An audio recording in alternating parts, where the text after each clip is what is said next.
வணக்கம். ஆகாஷவாணி.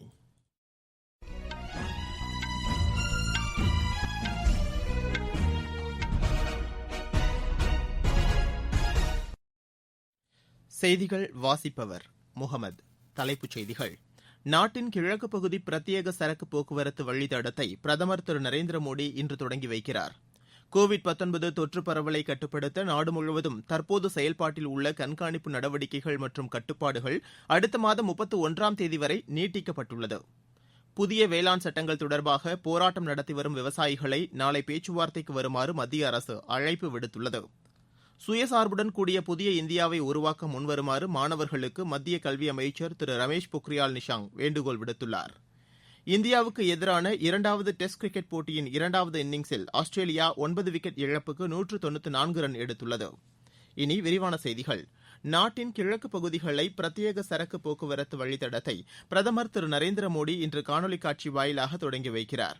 உத்தரப்பிரதேச மாநிலம் new Babur, new Khurja இடையே 351 கிலோமீட்டர் தொலைவிலான இந்த வழித்தடம் 5750 கோடி ரூபாய் செலவில் அமைக்கப்பட்டுள்ளது. இதன் மூலம் கான்பூர் டெகாத், அரேயா, எட்டாவா, ஃபெரோசாபாத் மற்றும் அலிகார் மாவட்டங்களில் உள்ள அலுமினிய தொழிற்சாலை, பால் பண்ணை, ஜவுளி, கண்ணாடி மற்றும் இரும்பு தொழிற்சாலைகள் உற்பத்தி செய்யப்படும் பொருட்களை விரைந்து கொண்டு செல்ல இந்த பிரத்யேக வழித்தடம் புதிய வாய்ப்பை ஏற்படுத்தும். இந்த நிகழ்ச்சியில் பிரயாக்ராஜில் அமைக்கப்பட்டுள்ள இந்த சரக்கு வழித்தடத்தின் செயல்பாட்டு கட்டுப்பாட்டு மையத்தையும் பிரதமர் தொடங்கி வைக்க உள்ளார். கோவிட்-19 தொற்று பரவலை கட்டுப்படுத்த நாடு முழுவதும் தற்போது செயல்பாட்டில் உள்ள கண்காணிப்பு நடவடிக்கைகள் மற்றும் கட்டுப்பாடுகளை மத்திய அரசு அடுத்த மாதம் 31ஆம் தேதி வரை நீட்டித்துள்ளது. கோவிட்-19 தொற்று பரவலை கட்டுப்படுத்த மார்ச் மாத இறுதியில் அறிவிக்கப்பட்ட ஊரடங்கு தொடர்ந்து நீட்டிக்கப்பட்டு வருகிறது. எனினும் மத்திய மாநில அரசுகள் அவ்வப்போது பல்வேறு தளர்வுகளையும் அறிவித்து வருகின்றன. இந்நிலையில் ஏற்கனவே அமலில் உள்ள ஊரடங்கு நாளை மறுதினத்துடன் முடிவடைய உள்ள நிலையில் கோவிட் தொற்று பரவலை கண்காணிப்பதற்காக ஏற்கனவே அறிவிக்கப்பட்ட வழிகாட்டு நெறிமுறைகளை வருகிற ஜனவரி 31ஆம் தேதி வரை நீட்டித்து மத்திய உள்துறை அமைச்சகம் உத்தரவிட்டுள்ளது. இதுகுறித்து உள்துறை அமைச்சகம் வெளியிட்டுள்ள அறிவிப்பில் கோவிட்-19 தொற்று பாதிப்பு தொடர்ந்து குறைந்து வரும் போதிலும் இங்கிலாந்தில் வேகமாக பரவி வரும் உருமாறிய புதிய வகை கோவிட் தொற்று காரணமாக கண்காணிப்பு கட்டுப்படுத்தப்பட்ட பகுதிகளாக அறிவித்தல் மற்றும் முன்னெச்சரிக்கை நடவடிக்கைகளை தொடர்ந்து மேற்கொள்ள வேண்டிய அவசியம் இருப்பதாக தெரிவிக்கப்பட்டுள்ளது. கட்டுப்படுத்தப்பட்ட பகுதிகளை வரையறுக்கும் போது கவனத்துடன் செயல்படுவதோடு இந்த பகுதிகளில் நோய் கட்டுப்பாட்டு நடவடிக்கைகளை கடுமையாக பின்பற்ற வேண்டும் எனவும் உள்துறை அமைச்சகம் அறிவுறுத்தியுள்ளது. கோவிட் பாதிப்பு காரணமாக ஏற்படக்கூடிய சவால்களை வாய்ப்புகளாக மாற்றுமாறு இளைஞர்களுக்கு குடியரசு துணைத் தலைவர் திரு வெங்கையா நாயுடு வலியுறுத்தியுள்ளார். ஆந்திர மாநிலம் விஜயவாடாவில் தனியார் அறக்கட்டளை நிகழ்ச்சியில் பேசிய அவர், பெருந்தொற்றால் ஏற்பட்டுள்ள தேவைகளை இளைஞர்கள் அடையாளம் கண்டு அவற்றை பயன்படுத்திக் கொள்ள வேண்டும் என்றார். வருங்கால உலகை நிர்மாணிப்பதற்கு தேவையான மனிதவளம் நம்மிடம் உள்ளதாக கூறிய அவர், இளைஞர்களுக்கு உரிய திறன் பயிற்சிகளை அளிப்பதன் மூலம் சிறப்பான எதிர்காலத்தை உருவாக்க முடியும் என்று குறிப்பிட்டார். பணத்தை விட உடல் ஆரோக்கியமே முக்கியம் என்பதை கோவிட் பெருந்தொற்று மீண்டும் நிரூபித்திருப்பதாகவும் திரு வெங்கையா நாயுடு தெரிவித்தார். 5 வயதிற்கு உட்பட்ட குழந்தைகளின் உயிரிழப்பை தடுக்கும் விதமாக முற்றிலும் உள்நாட்டிலேயே தயாரிக்கப்பட்ட நுரையீரல் தொற்றுக்கான இந்தியாவின் முதலாவது தடுப்பூசி பயன்பாட்டை மத்திய சுகாதாரத்துறை அமைச்சர் டாக்டர் ஹர்ஷ்வர்தன் தொடங்கி வைத்தார். நிகழ்ச்சியில் பேசிய மத்திய அமைச்சர் ஹர்ஷ்வர்தன், நிமோனியா போன்ற நுரையீரல் தொற்று, மூளைக்காய்ச்சல் போன்ற கொடிய நோய்களால் உலக அளவில் ஆண்டுதோறும் 5 வயதிற்கு உட்பட்ட 10 லட்சம் குழந்தைகளும் இந்தியாவில் 67,800 குழந்தைகளும் உயிரிழக்க நேரிடுகிறது என்றார். இதனை கட்டுப்படுத்தும் விதமாக சீரம் நிறுவனம் பில் மற்றும் மெலிண்டா கேட்ஸ் அறக்கட்டளையுடன் இணைந்து PCV என்ற தடுப்பூசியை தயாரித்திருப்பது பெருமிதம் அளிக்கக்கூடியது எனவும் அவர் குறிப்பிட்டார். இந்த தடுப்பூசிக்காக இந்தியா இதுவரை வெளிநாடுகளையே சார்ந்திருந்ததுடன் அதிக விலை கொடுத்து வாங்க வேண்டியிருந்த நிலையில் தற்போது அதனை உள்நாட்டிலேயே தயாரித்திருப்பது சுயசார்பு இந்தியாவை நோக்கிய ஒரு முக்கிய நடவடிக்கை என்றும் அவர் தெரிவித்தார். நிமோசில் என்ற வணிக பெயரை கொண்ட இந்த தடுப்பூசி குறைந்த விலையில் கிடைப்பதோடு மிகவும் பாதுகாப்பானதாகவும் திறன்மிக்கதாகவும் இருக்கும் என அமைச்சர் திரு ஹர்ஷ்வர்தன் கூறினார். சுயசார்புடன் கூடிய புதிய இந்தியாவை கட்டமைக்க மாணவர்கள் முன்வர வேண்டும் என்று மத்திய கல்வி அமைச்சர் திரு ரமேஷ் பொக்ரியால் நிஷாங்க் கேட்டுக் கொண்டுள்ளார். நாக்பூரில் உள்ள விஸ்வேஸ்வரய்யா தேசிய தொழில்நுட்ப நிறுவனத்தின் 18வது பட்டமளிப்பு விழாவில் காணொலி காட்சி மூலம் உரையாற்றிய அவர் இதனை தெரிவித்தார். ஜனநாயகம், மக்கள் தொகை, தேவைகள் ஆகிய மூன்றும் நாட்டின் முக்கிய அம்சங்கள் என்றும் இதனை பயன்படுத்தி $5 டிரில்லியன் என்ற பொருளாதார இலக்கை எட்ட வேண்டும் என்றும் அவர் குறிப்பிட்டார். நாட்டை கட்டமைப்பதில் பொறியியல் மாணவர்கள் முன்வர வேண்டும் என்று அமைச்சர் அழைப்பு விடுத்தார்.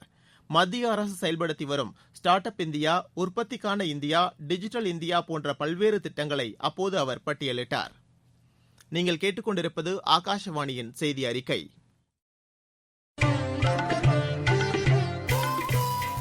கோவிட்-19ற்கு எதிரான போரில் நமக்கான 3 கவசங்கள். முகக்கவசம் அணிவோம், தனிநபர் இடைவெளியை கடைபிடிப்போம், கை மற்றும் முக சுத்தம் பராமரிப்போம்.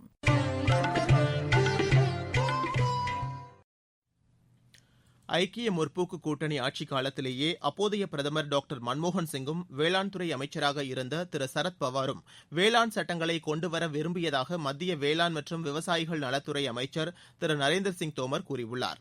25 விவசாய அமைப்புகளின் தலைவர்கள் புதுதில்லியில் நேற்று அமைச்சர் தோமரை சந்தித்து புதிய வேளாண் சட்டங்களுக்கு ஆதரவு தெரிவித்து கடிதம் அளித்தனர். அப்போது பேசிய அவர், நெருக்கடி மற்றும் சிலரது செல்வாக்கு காரணமாக மன்மோகன் சிங் மற்றும் சரத் பவாரால் வேளாண் சட்டங்களை கொண்டுவர முடியவில்லை என்றார்.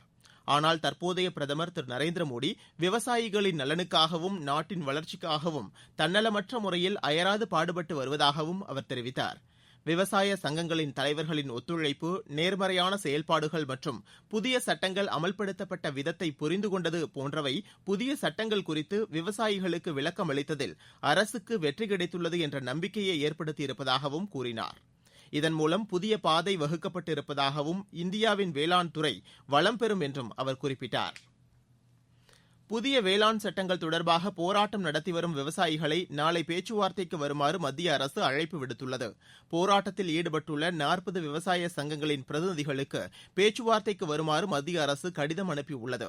6வது முறையாக நாளை நடைபெறவுள்ள இந்த பேச்சுவார்த்தையின் போது விவசாயிகள் பிரச்சினையில் ஏற்பட்டுள்ள தேக்க நிலைக்கு தீர்வு காணப்படும் என எதிர்பார்க்கப்படுகிறது. இந்த பேச்சுவார்த்தையின் போது புதிய வேளாண் சட்டங்கள் தவிர குறைந்தபட்ச ஆதரவு விலை நிர்ணயம், காற்று தரம் மற்றும் விவசாயத்திற்கான மின்சாரம் உள்ளிட்ட அம்சங்கள் குறித்து விவாதிக்கப்படும் என தெரிகிறது.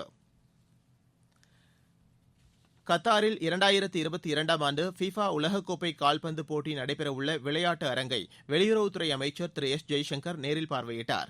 2 நாள் பயணமாக கத்தார் சென்ற அவர் அங்குள்ள அல் ரயான் நகரில் இந்திய நிறுவனத்தால் கட்டப்பட்டுள்ள அகமது பின் அலி விளையாட்டரங்கை பார்வையிட்டார். பின்னர் அவர் வெளியிட்டுள்ள டுவிட்டர் பதிவில், இந்தியாவின் லார்சன் அண்ட் டர்பா நிறுவனம் கத்தார் நிறுவனத்துடன் இணைந்து கட்டியுள்ள இந்த விளையாட்டு அரங்கம் வியக்கத்தக்க வகையில் உள்ளதாகவும் இதற்காக L&T நிறுவனத்தை பாராட்டுவதாகவும் குறிப்பிட்டுள்ளார். தமிழகத்தில் கூட்டணி அமைச்சரவையை ஏற்க இயலாது என்பதே அஇஅதிமுகவின் நிலைப்பாடு என முதலமைச்சரும் அக்கட்சியின் இணை ஒருங்கிணைப்பாளருமான திரு எடப்பாடி பழனிசாமி தெரிவித்துள்ளார். கோவை விமான நிலையத்தில் நேற்று செய்தியாளர்களிடம் பேசிய அவர், தமிழகத்தை பொறுத்தவரை கூட்டணி அமைச்சரவையை மக்கள் ஏற்க மாட்டார்கள் என்றார். அஇஅதிமுகவை பொறுத்தவரை முதலமைச்சர் வேட்பாளரை அறிவித்துவிட்டதாகவும் தங்கள் கட்சி தலைமையில்தான் கூட்டணி அமைக்கப்படும் என்றும் அவர் குறிப்பிட்டார். ஏற்கனவே நாடாளுமன்ற தேர்தலில் அமைந்த கூட்டணி தொடர்ந்து நீடிப்பதாகவும் முதலமைச்சர் தெரிவித்தார். தமிழகத்தை பொறுத்த வரைக்கும் கூட்டணி மந்திரி சபையை மக்கள் ஏற்றுக்கொள்ள மாட்டார்கள். அது அனைத்து இந்திய அண்ணா நிலைப்பாடு. எங்களுடைய கூட்டணி தொடர்ந்து ஏற்கனவே நாடாளுமன்றத்தில் அமைக்கப்பட்ட கூட்டணி தொடர்ந்து நீடிக்கிறது. நாங்கள் தான் முதலமைச்சர் வேட்பாளர் அறிவிச்சிட்டோம். எங்களுடைய கூட்டணி தொடர்கிறது. எங்களுடைய தலைமையில் கூட்டணி அமைக்கப்படும். தொடர்ந்து செய்தியாளர்களின் கேள்விகளுக்கு பதிலளித்த முதலமைச்சர், திமுக ஆட்சியில் எந்த திட்டமும் முழுமையாக நிறைவேற்றப்படவில்லை என்றார். புதிய வகை கோவிட்-19 தொற்று பரவல் அதிகரித்து வருவதை அடுத்து வர்த்தக ரீதியிலான பயணிகள் விமான போக்குவரத்திற்கான தடை மேலும் 1 வார காலத்திற்கு நீட்டிக்கப்பட்டுள்ளதாக சவுதி அரேபியா தெரிவித்துள்ளது. வெங்காய ஏற்றுமதிக்கு விதிக்கப்பட்டிருந்த தடை வருகிற 1ஆம் தேதி முதல் விலக்கிக் கொள்ளப்படுவதாக மத்திய அரசு அறிவித்துள்ளது. மெல்பர்னில் நடைபெற்று வரும் இந்தியாவுக்கு எதிரான 2வது டெஸ்ட் கிரிக்கெட் போட்டியின் 4ஆம் நாளான இன்று ஆஸ்திரேலியா 2வது இன்னிங்ஸில் சற்று முன்வரை 9 விக்கெட் இழப்பிற்கு 194 ரன் எடுத்துள்ளது. ஆஸ்திரேலியா முதல் இன்னிங்ஸில் 195 ரன் எடுத்திருந்தது. இந்தியா தனது முதல் இன்னிங்ஸில் 326 ரன்னுக்கு ஆட்டமிழந்தது. கடந்த 10 ஆண்டுகளில் தலைசிறந்த கிரிக்கெட் வீரருக்கான ICC விருது விராட் கோலிக்கு வழங்கப்படுகிறது. இது தவிர ஒருநாள் போட்டிக்கான சிறந்த கிரிக்கெட் வீரர் விருதும் அவருக்கு அறிவிக்கப்பட்டுள்ளது. இந்திய அணியின் முன்னாள் தலைவர் MS Dhoni spirit of cricket வீரர் விருதுக்கு தேர்வு செய்யப்பட்டுள்ளார். மீண்டும் தலைப்புச் செய்திகள். நாட்டின் கிழக்கு பகுதி பிரத்யேக சரக்கு போக்குவரத்து வழித்தடத்தை பிரதமர் திரு நரேந்திர மோடி இன்று தொடங்கி வைக்கிறார். கோவிட்-19 தொற்று பரவலை கட்டுப்படுத்த நாடு முழுவதும் தற்போது செயல்பாட்டில் உள்ள கண்காணிப்பு நடவடிக்கைகள் மற்றும் கட்டுப்பாடுகள் அடுத்த மாதம் 31ஆம் தேதி வரை நீட்டிக்கப்பட்டுள்ளது. புதிய வேளாண் சட்டங்கள் தொடர்பாக போராட்டம் நடத்தி வரும் விவசாயிகளை நாளை பேச்சுவார்த்தைக்கு வருமாறு மத்திய அரசு அழைப்பு விடுத்துள்ளது. சுயசார்புடன் கூடிய புதிய இந்தியாவை உருவாக்க முன்வருமாறு மாணவர்களுக்கு மத்திய கல்வி அமைச்சர் திரு ரமேஷ் பொக்ரியால் நிஷாங்க் வேண்டுகோள் விடுத்துள்ளார். இந்தியாவுக்கு எதிரான இரண்டாவது டெஸ்ட் கிரிக்கெட் போட்டியின் இரண்டாவது இன்னிங்ஸில் ஆஸ்திரேலியா 9 விக்கெட் இழப்புக்கு 194 ரன் எடுத்துள்ளது. இத்துடன் இந்த செய்தி அறிக்கை நிறைவடைந்தது. எமது செய்திகளை உடனுக்குடன் AIR_News_சென்னை என்ற ட்விட்டர் பக்கத்திலும் செய்தி தொகுப்புகளை all India radio news Chennai என்ற யூடியூப் சேனலிலும் அறிந்து கொள்ளலாம்.